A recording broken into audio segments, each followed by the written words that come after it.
答えは常に塔の上にある。間に合う。間に合ったな。アリーナに売店ぐらいあるよな。After school.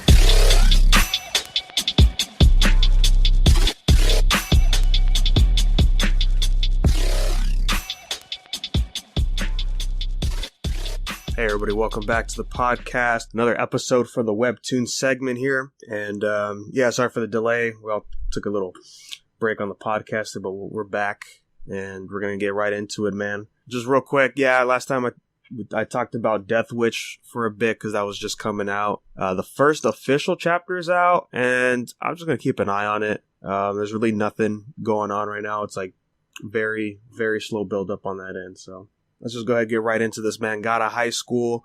We're finishing up where we left off with the Nationals. And then we're going into Taijin's quick little flashback arc. So that's chapter 61 to 118.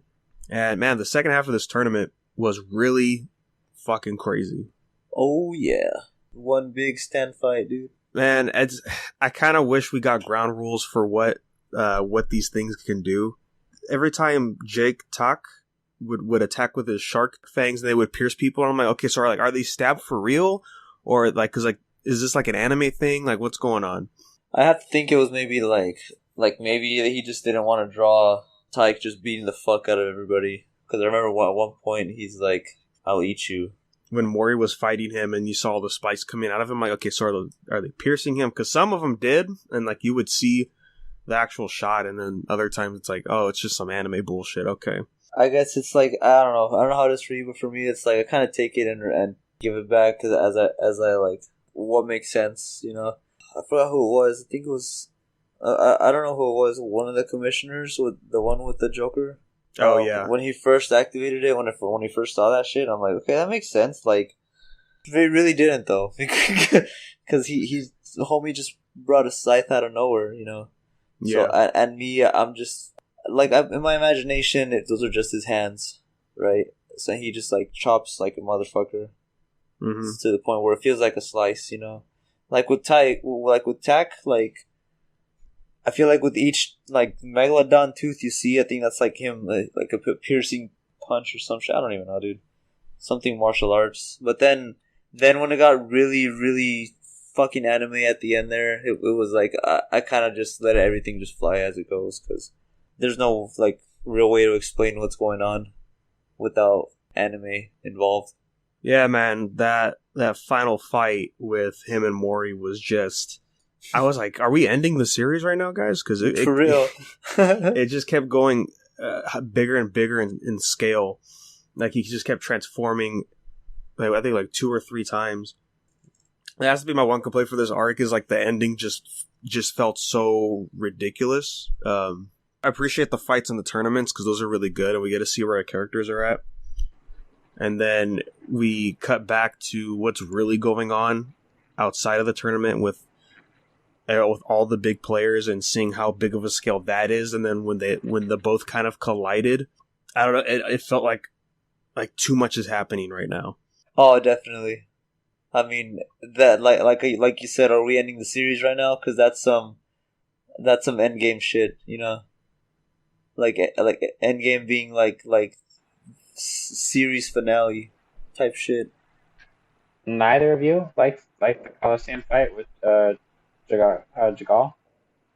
I liked him during the tournament when he was fighting Iplo. I was like, this is a great fight, man. Like, if you wrote a good asshole character.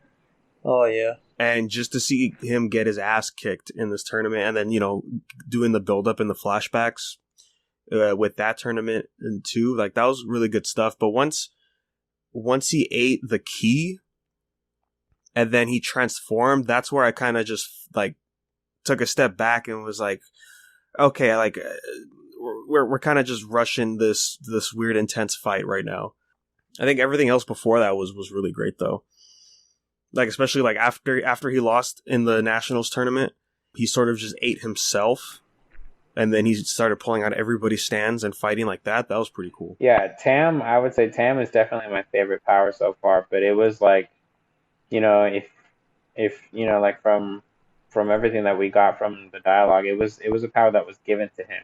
I think another thing about that was like I agree with you. Like I did feel like we were doing like a good pace, and then as soon as like Iflo, had that thing extracted from him, and like everything started going like a little bit Naruto with like everybody's Sage mode popping out and stuff like that. I did feel like I was like, okay, now we're introducing powers, and these aren't like God powers; these are just powers.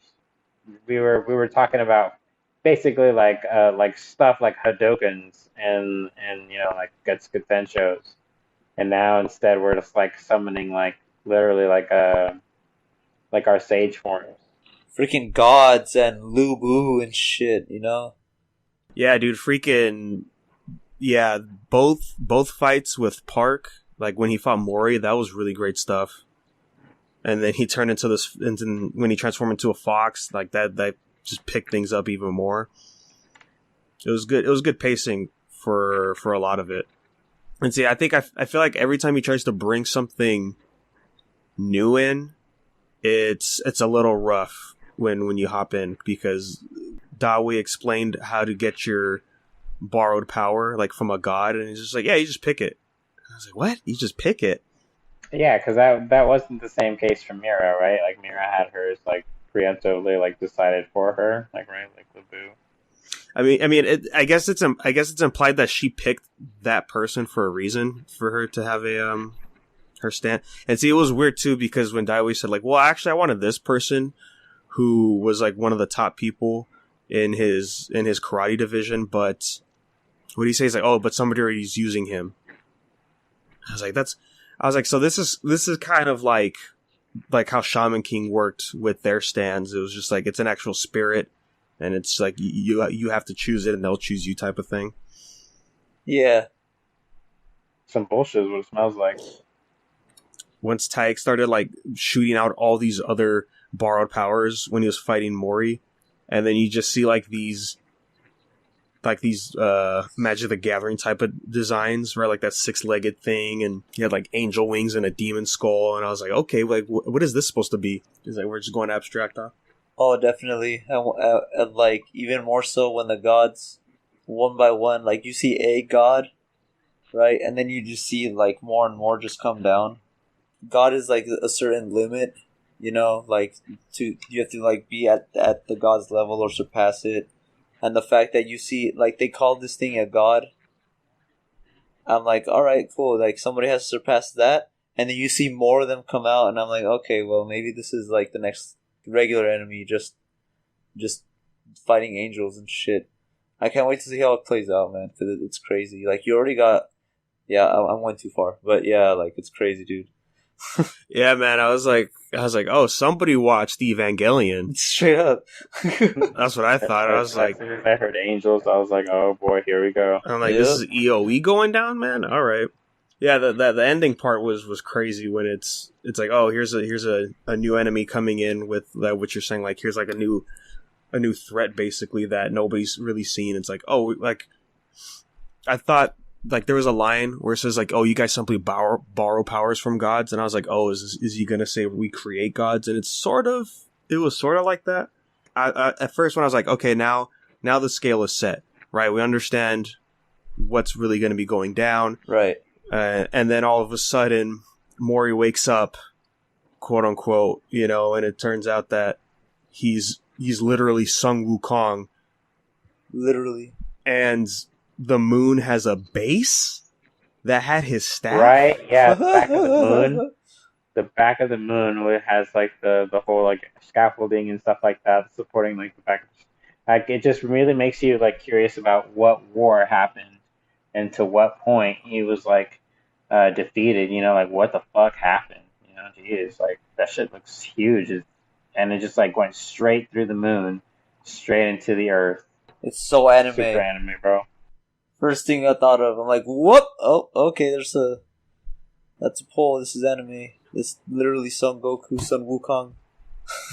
Yeah, when I saw the moon base, I had to pause for a minute. I'm like, what? Are we still here? I'm like, what's the scale just got how big? Like, oh my goodness, dude. Yeah, so I was like, okay, now that Mori is quote unquote a god now, I was like, okay, so he is now getting to the level of just immediately on the same scale as like the 6 that we've already seen. My beef at this point is we're not okay. We're just now passing like the 100 chapter point, and I gotta tell you, I really don't like the name of the manhwa. I really don't like it. I really don't think that if he knew that this was like the direction that he was going in, that God of High School really would have made sense. Like, yeah, it really doesn't fit. and I know that's like a really like small thing to bitch about, but at this point, I just feel like if I'm gonna say it, I might as well say it now before we get like all the way through and then like discuss it when we're at chapter 500. No, that makes sense. I just some things about it I think to me were cool. Like I said, like to me, like the whole instance with like Jagal and Iplo and like the whole semifinals, losers finals, and then grand finals, all of that shit was super cool. The moment they go underneath the Coliseum, that's when I'm like, okay, Naruto. Okay. Like, I get it. I got it. It's cool. Like, I get it. I love how Naruto is the fucking... Well, I mean... The comparison. It's a good comparison, just because just getting to where Naruto ended, it's very similar to how... Because, like, when you... Like, in Naruto, it's just, like, in the final arc, I would think back to, like, Kakashi had a hard time fighting Zabuza, and now he has a giant stand, and here's a zombie Uchiha summoning 2 meteors, and now there's, like, an alien that wants to eat the world. You're getting me mad talking like this. I was like, how did we get here, man? You know what that bullshit would be? Is if you still put them side by side in the Ninja Battlestorm game, like, Zabuza could probably still kick Kakashi's ass. Oh, yeah. Yeah, but I definitely agree, man. Like, all the tournament stuff, it was good escalation into, you know, the power sets that we have. Like, one of my favorite moments has to be when Mira did her fight with Park. You know, to finish off that round, she kind of mastered more of her power because, as we see with Park with his transformation with the Nine-Tailed Fox, and then with her, you know, we actually see the I guess like those feathers or whatever they are that come out of that commander's helmet, right? Like she kind of equips those, like she's more attuned with her power. I was really liking that stuff.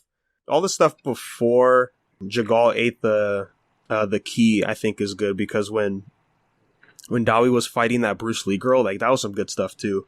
With her national treasure and how like that shit can transform into different weapons that Bruce Lee used in his movies, like that was pretty cool. Oh, that was pretty cool, yeah. But she's a psychopath. She's crazy. She's crazy as hell.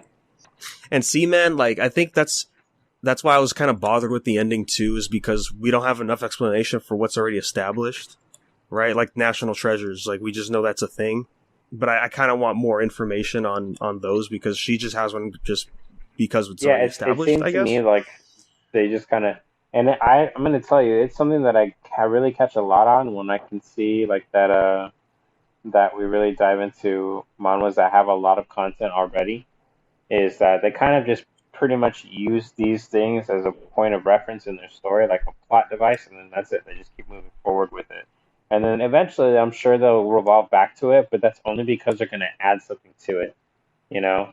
And to me, like, it makes sense at this point, like, reading a couple of these, it makes sense to me that, you know, I would, you know, feel like the author would be like, okay, we're going to introduce the national treasures, and then we don't really have to talk about how many people have national treasures or how many national treasures there are. Just know that there are them, and they're mysterious, right? Because as long as they're mysterious or unknown, then you can like be super vague about like how powerful they are, or how powerful they've yet to be, or whatever the next progression is, if there's a progression at all, you know, like whatever the plateau is.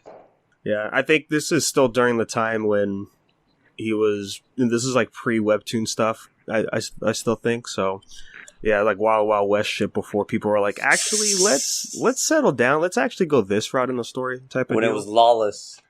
Yeah.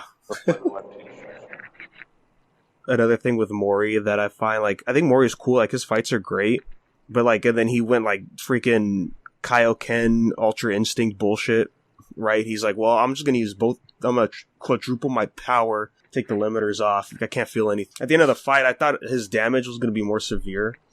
Right? Because he's like, I can't see out of this side. And I move my leg. I'm like, bro, I thought you were Yeah, dead. like he kind of made it more. But that's when they were kind of like leading up to the whole like transformation towards his godhood thing. And it's just like, okay, well, if you were going to do that as a god, then yeah, he would most likely be able to do that a couple of times and survive. You know, he could probably do it like a whole bunch of times and still go Kaioken like times. And I'm really curious to see a little bit more about that crown of his, you know, and why it gets tight, you know, as like he keeps going. If I had to guess, I would say it's a limiter, right? Because he hasn't mastered the full extent of his power yet. So I feel like when he gets stronger, he'll be able to, or that's like a device that somebody else put on him or something. You know, like I know it's part of the design for Sun Wukong, but you know, if we're gonna add some lore into it, you know, I could see that happening. I gotta say though, I thought it was really cool when Daiwa was fighting right after his training with his borrowed power, and that he could use the water techniques with his dragon technique. That was pretty cool. That was pretty cool. So yeah, all that stuff was crazy. Like just the way that arc ended with South Korea being pretty much obliterated. Like 3 cities are just wiped out. Shit's crazy. It's time to rebuild. And then we lean into this backstory arc with Taijin. And I gotta say, I really like this stuff too. When the powers aren't overboard, this author can really make it shine for the series, because I loved everything in this flashback arc. Like all the fighting was great. We got to see all the connecting pieces from what we already knew. That was pretty good, and just to see Monk, you know, on the scene here, that was something. I really like the Taijin's whole team. Hells yeah, man. Rest in peace, all of them. Oh, dude, for real, especially Ippo's granddad. It was cool to see him fight. I was getting a little I was getting more into it after seeing Ippo fight with the same techniques and seeing this. I'm like, oh yeah, like this is where it starts, bro. This is the shit right here, son. Oh yeah, he did. He did it like on his like, you know, not on his first track because I know he does with his moves, but like his version of like the solar, you know, the solar flare and the solar execution and all that stuff. Like that's super cool. Yeah, that Sanji kicks. Yeah. Yeah, the Sanji kicks. Yeah, I love the little battle that he has with, you know, with the espionage guy, like the guy that is from America. I guess he's from America, right? Like, no, I think he's like he's a double agent that's working for America. Yeah, but like the team, he defected, I think. Yeah, I forgot why, but I know that America was involved somehow. I just had to like review the chapter. Well, the troops that they were fighting, like that was wearing the armor, they were from America. Yeah, they were American troops. But I know, like, yeah, and then when that guy took his helmet off, he's like, "I love the USA." One thing that I was super curious about, I guess more than, you know, what they already have, is like if they're going to lead into going back to North Korea in the future. You know, if they're going to have like more tie-ins with that guy and his family, if they're going to go back to the mine, or if they're going to be rescued, or like whatever the fuck. I wonder how that's going to play out, because, you know, generally speaking, North Korea is just generally taboo. Like, what the fuck does anybody really know about North Korea? You know, nobody goes over there. You know, nobody hears or says anything. Like, I feel like they'll just make some shit up, of course. But that would be really cool if he does introduce things that we already know. Like, of course, like things that we can see over like Google Satellite and stuff like that. And judging from, you know, the take on the author, I think that he might, you know, go the extra mile to do that kind of stuff. So I'm looking forward to see if he'll go that route, and he'll take us, you know, back to North Korea, like in this kind of era, you know, if that's a possibility, and then we can see a follow up to that North Korean founder's family. Yeah. See, when they were bringing up about his family and that how he had a son or like a child, I kept thinking, I'm like, oh, I wonder if that's Mori that they're talking about, you know, because with Taijin, like he feels like he owes a responsibility for these types of people, like the people in his crew and all that. And I felt like, oh, okay, so I was thinking like maybe he was raising this guy's grandkid or this guy's kid, and then they absorbed Sun Wukong's power or something like that. But No, yeah, it just turns out, Mori was just locked in an ember crystal, and I think that's like Mori like reincarnated himself, or like something had happened to happen where he was like damaged to the point where he had to like surrender his body, and like force himself to like heal. Because what was it? They were mining, right? They were mining and they were excavating, and they were like about 200 miles down, or like something in the. I know that they referenced how. I think it was like 20 miles 20 miles down into the earth, So like that's a lot of sediment, dude. That's a lot of rock and dirt. And that's a lot of years and eons and decades, So I mean, like I feel like he was there before like humanity even became a thing. Yeah, well, it's interesting because when you go back to the ending of the Nationals tournament, right, when we actually meet the final member of the Sixth, when she wakes up and it's like, oh, she was a god too, and then she tells Mori like, oh, well, I'm way older than you anyways, type of deal. And they're both gods, so it's like, oh, okay, so it does make you wonder what's the time in between all that. And what's it called? It was also interesting, like we didn't bring it up, but the ending for like the cliffhanger into what our main characters are going to do now with Mori is to unlock his memories, he has to find his outfit, and that's the outfit we see the entity that protects Mori-jin, right? The monk. Like he's rocking the clothes, and it's like, oh, okay, yeah, so these have his memories, and that's what we're going to see our characters do.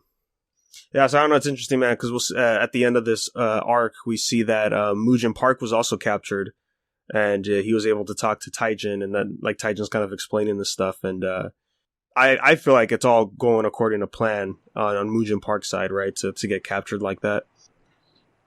See, my only problem with that is how is Mira and Daiwi gonna keep up with Mori at this point? Because we just like, okay, we established the scale with borrowed powers, and we could see like, oh yeah, they're both doing pretty good. Like they could keep up with Mori, and then now that Mori's like, well, actually, guys, you guys have stands. I'm the stand. The world. Right? I have the stand. Yeah. Yeah, so it'll be interesting to see how that progresses with the power scaling. I hope it's paced a lot better as we continue forward now, and just seeing where the rest of this story goes. Because at the end, we see like there's a wanted list, and we see the crew is on the wanted list. So I'm assuming that they're on the run in Korea while they're searching for. They have to go back to that place.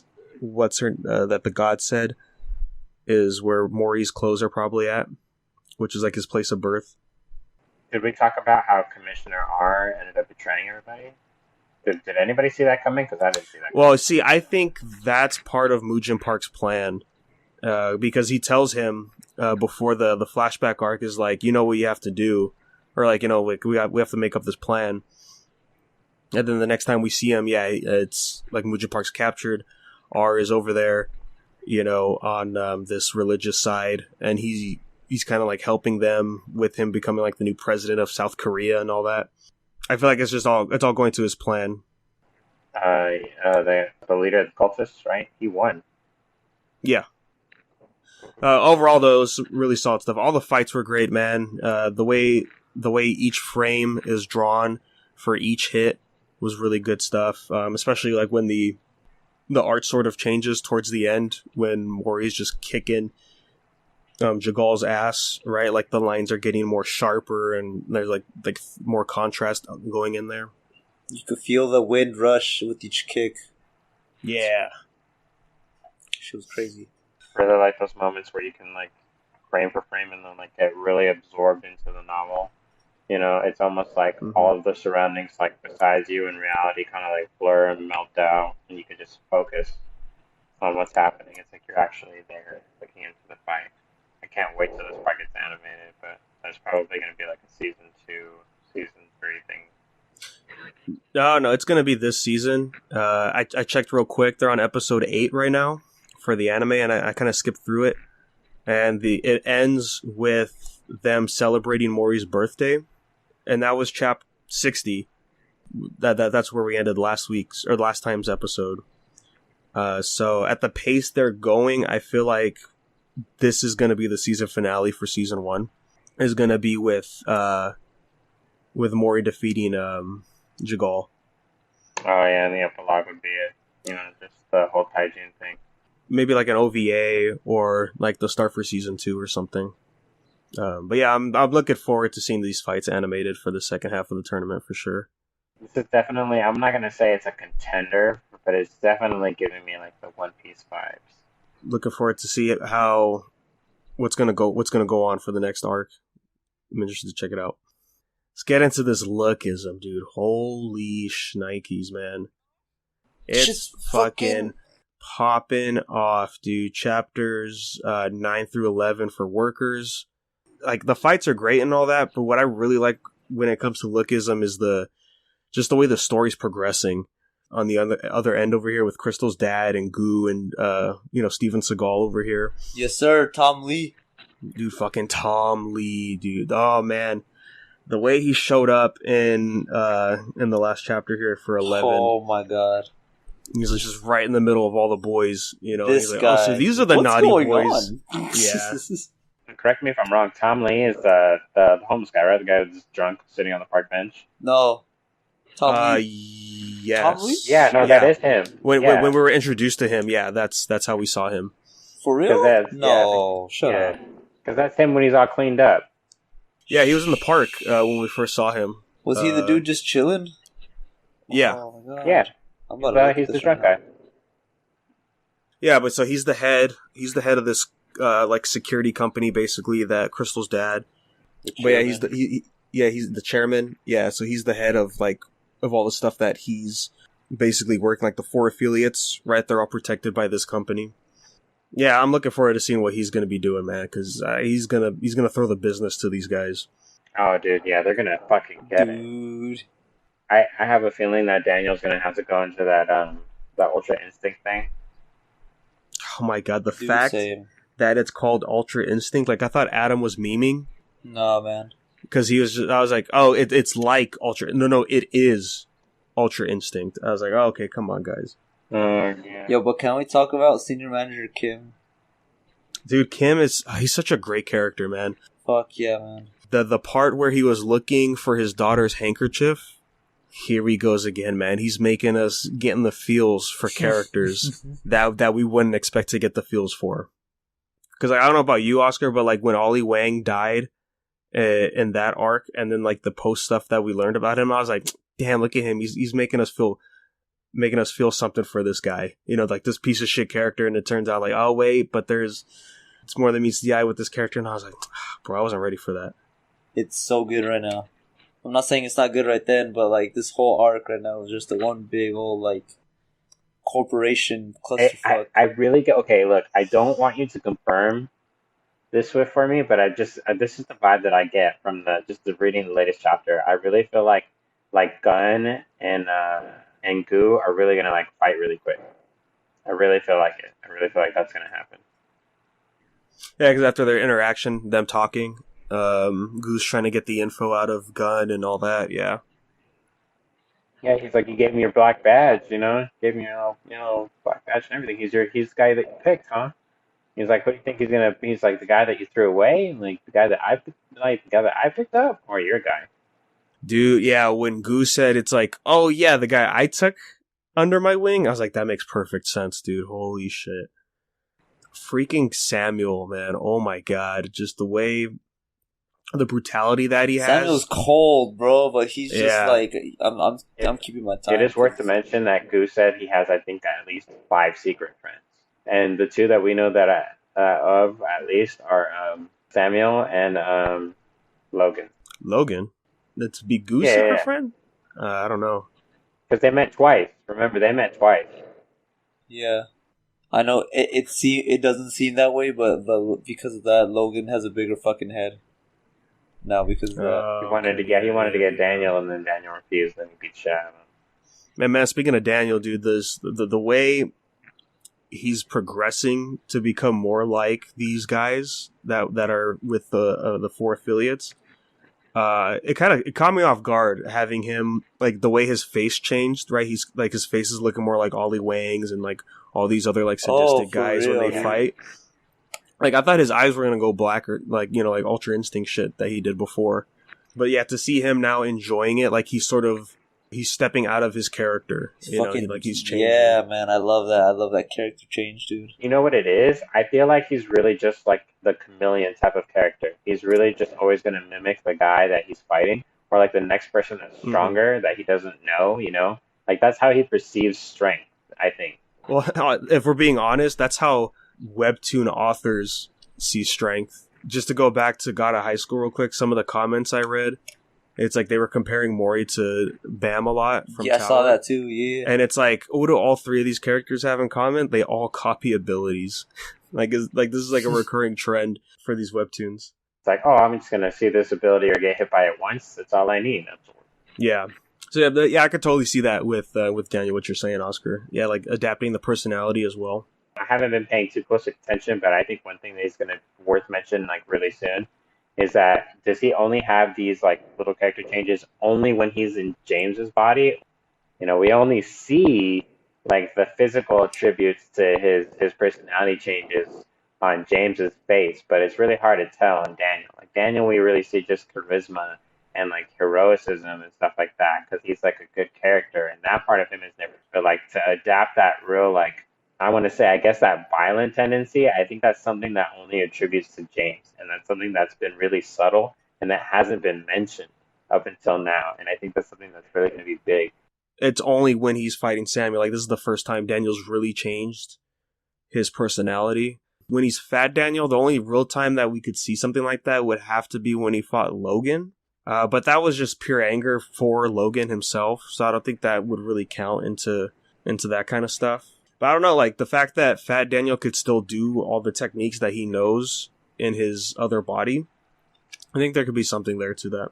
I know it's probably going to be a stretch, but I hope, like, because of workers being who they are and the intricacies of, like, being a conglomerate or, like, you know, a multifunctioning corporate, I really hope that one of these other affiliates is, like, a detective agency or, like, an information kind of thing. Because this one is more or less like a streaming kind of thing. You know, like they don't really get dirt on people. So I'm thinking that there's going to be an affiliate that does do that kind of thing. And that's kind of like where Goo is like putting his hands in. That's pretty much what I think like Goo is to him is most important. Like, who is the most important thing? What do you like? What do you need? Like your information. But that's like side shit. What I mean to say is like, I think that, like I said, it's far-fetched, but hopefully one of these guys like is really involved in information. And with that being said, you'd be able to like find out some more information about James's body. Oscar, just admit it. You just want to see Kid Detective Jace again. I do. I fucking love it, dude. Yes. I do too. Hell yeah, man. I could see that, though. I can imagine the chairman wanting to cover all of his bases. I like the backstory with Samuel and his, I guess not brother, but like, just like the president, right? And like how they came up and joined the affiliates and all that. And seeing just how obsessed Samuel is with Gunn. There is something there. It's kind of homoerotic. No, there's... honestly, with Gunn, yeah. Dude, especially, like, that scene where, like, Gunn is just over all these bodies and you think it was him. But it wasn't him. He was talking to Samuel, who finished, like, taking everybody down, pretty much. Him and his fucking, his little brother? Or big brother? Little brother? I think it's little brother. Yeah, the president, yeah. I thought he was a fighter when we first saw him. You know, he's got that Logan build and all that shit. I just gotta say, like, okay, how ridiculous are we gonna get in Lookism with power scaling? Like, he was coming in with the truck and I'm like, oh, is Samuel gonna stop it with his hand? He's like, no, I'm fighting these guys, type of thing. Instead, we get fucking Tom Lee lifting up this fucking vehicle. Hey now, I'm gonna have to go to the spa and get a massage after this. I really hope that it at least puts up a fight. What's his name? Chad or Warren? What was his name? Warren Che? Yeah, Chad Warren? Yeah, bro. Chad Warren. Yeah, so I'm hyped to see how this fight's gonna lay out now, because we were right in the middle, Warren helping Daniel with Samuel, and then just the way Tom Lee just stepped right in the middle of all three of them, and he's ready to fuck. Yeah, Tom Lee fucks, dude. Yeah, he does. That's what I really like about this arc, is it's just been nonstop since the fighting started. I really want to see what is going to be happening in this fight, because I feel like the way Daniel is right now, he only want to focuses on Samuel, and I think Samuel wants to do the same thing because they're both having fun. And then just to have Warren fight Tom Lee by himself, or maybe Tom Lee's just like, no, fuck, I'm coming in like Broly, like fucking Bullet and Stampede, you know, I'm just wrecking everybody. I can't wait till this gets animated, dude. Dude, I don't think people are ready for that, man. Like, I'm ready for that. That's gonna be some TV-14 shit, dude. That's definitely gonna be some. That's that 11 p.m. time slot, No, bro. because 12 a.m. on a Saturday. That's that Adult Swim shit. That's that all, you know. I think mainly for when it starts to get like really crazy, Zach's flashback, like at the summer camp. Oh yeah. You know, the whole dog god cult stuff, the stalker situation.